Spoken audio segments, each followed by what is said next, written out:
বলছি, বান্দাকে দেখে কোনো ভয় করতে হবে না, বান্দারে আমাকে দেখে ভয় কর, না হলে তোকে জাহান্নাম যেতে হবে।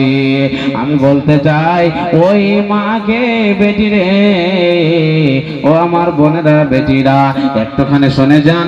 আপনাদেরকে আমি যে কথা বলছি, আপনার স্বামী যদি অসুস্থ না থাকে, আপনার স্বামীকে খবরদার খানা বানিয়ে দেবেন না, আপনার স্বামীকে খবরদার খানা খিলাবেন না, না তো কিয়ামতের দিন আল্লাহর জান্নাত আপনার নসিব হবে না, আপনাকে জাহান্নামে যেতে হবে, বাঁচানো যাবে না, যাবে না।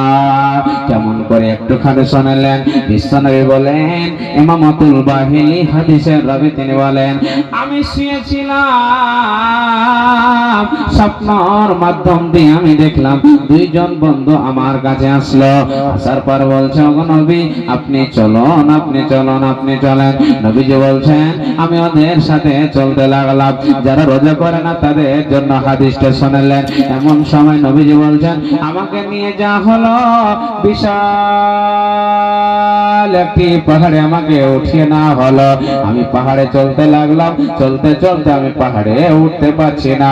নবীজি বলছেন, আরে আরে আল্লাহর ফেরেশতারা শোনো, আমি পাহাড়ে উঠতে পারছি না। তারা দুইজন বলছে, নবীজি গো আমরা আপনাকে সাহায্য করব। যে আপনার সন্তান, যে ছেলে, যে মেয়ে রোজা রাখছে না, তাদের পরিণতি কি হবে?